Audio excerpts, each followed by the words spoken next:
আমাকে কথা বলতেই হবে ইনশাআল্লাহ, কারণ আগামীতে আবার আপনাদের সাথে দেখা হবে কিনা আমি জানি না। কথা বলতেই হবে। বসেন, কেউ দাঁড়িয়ে থাকবেন না।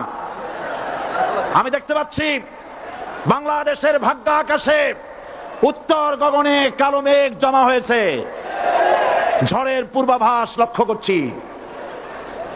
যদি মোকাবেলা করতে না পারেন সক্ষম ভাবে, এমন অন্ধকার গাঢ় কালো অমাবস্যার রাত আসতে পারে যার সুবে সাদে খাওয়া অসম্ভব।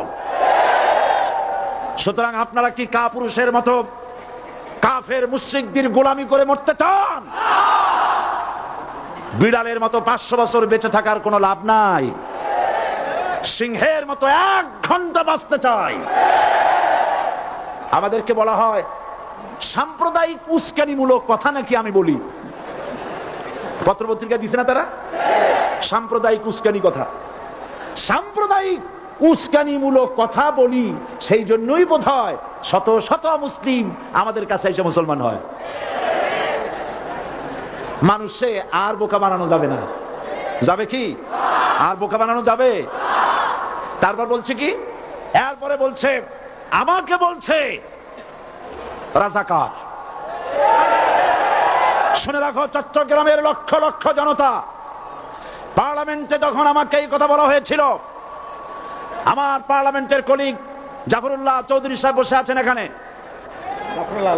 হ্যাঁ, জাফরুল ইসলাম চৌধুরী বসে আছেন পাশে, প্রধানমন্ত্রী সুদ্ধা, অন্তত 3 শতাধিক পার্লামেন্টের সম্মানিত সদস্যরা সেদিন বসা। 1997 সনের বাজেট বক্তৃতা যখন আমি করতেছিলাম, ডক্টর কুদরতে খোদা, নাম রাখছে কুদরতে খোদা, আসলে গজবে খোদা।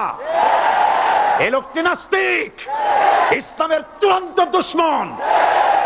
তার প্রণীত শিক্ষা ব্যবস্থার যখন সমালোচনা করছিলাম, ট্রেজারি বেঞ্চ থেকে আমাকে বলা হলো রাজাকার। আমি আমার সমস্ত শক্তি একত্রিত করে বলেছিলাম শুধুমাত্র হিন্দুস্তানের রাজাকারেরাই আমাকে রাজাকার বলতে পারে। আমি বলেছিলাম 1973 সন পর্যন্ত আমি বাংলাদেশের কোন রাজনৈতিক দলের নেতা এবং কর্মী ছিলাম না। আমি রাজাকার নই। আমাকে রাজাকার বলে যদি তাকেও প্রমাণ করতে না পারে 10 কোটি টাকার মানহানি মামলা দায়ের করব। আমার এই বক্তব্য সারা দুনিয়া শুনেছে। পার্লামেন্টে আমার এই বক্তব্য রেকর্ড হয়ে আছে। সেদিন 3 শতাধিক পার্লামেন্ট মেম্বারের কেউ আমার চ্যালেঞ্জ গ্রহণ করেন নাই। যে কোনো ব্যক্তি পার্লামেন্টে গিয়ে আমার বক্তৃতা দেখে আসতে পারেন।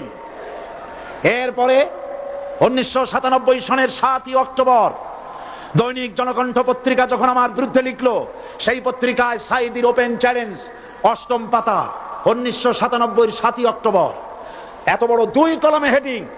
সেখানে আমি বলেছি বাংলাদেশের সকল সাংবাদিক, গোয়েন্দা বিভাগ, বাংলাদেশের সকল বুদ্ধিজীবীকে আমি আমার পিরোজপুরে আমন্ত্রণ করছি। আমার উপস্থিতিতে যদি কেউ প্রমাণ করতে পারে বাংলাদেশের স্বাধীনতা যুদ্ধের বিরুদ্ধে আমার কোনো ভূমিকা ছিল, সজ্ঞানে স্বেচ্ছায় জাতীয় সংসদের সদস্য পদ থেকে পদত্যাগ করব। 3 বছর পার হয়ে গেছে, আজ পর্যন্ত কেউ এই চ্যালেঞ্জের মোকাবেলা করে নাই। সুতরাং আমাকে যারা রাজাকার বলবে তারা পিতৃ পরিচয়হীন অবৈধ সন্তান। 1971 সনের, শোনো মুসলমানেরা, 1971 সনের কোন কাদা সাইদির গায়ে লাগে নাই। আমাকে রাজাকার বলে জনগণ থেকে বিচ্ছিন্ন করবা, জনগণ থেকে আমারে বিচ্ছিন্ন করা যাবে না। কারণ এই জনগণ আমার জন্য আসে না, এই জনগণ আসে আল্লাহর কোরআনের জন্য।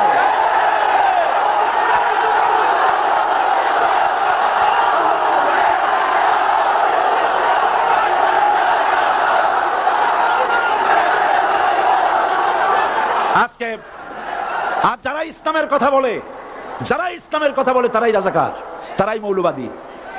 মৌলবাদী বললে আমরা অসন্তুষ্ট হই না, কারণ মৌলবাদী শব্দটা আসছে মূল থেকে। মৌল শব্দ এসেছে মূল থেকে। মূলবাদী তার মানে যারা মূলে আছে। মূল হলো কোরআন, মূল হলো হাদিস, মূল হলেন আল্লাহ, মূল হলেন আল্লাহ রসুল। আমরা আছি মূলে। এখন বলেন তো মূলের শক্তি বেশি না আগার শক্তি বেশি? আমাদের যারা মৌলবাদী বলে ওরা হলো আগাবাদী। মূলে আছে কত কোটি? 12 কোটি। মূলে আছে কত কোটি?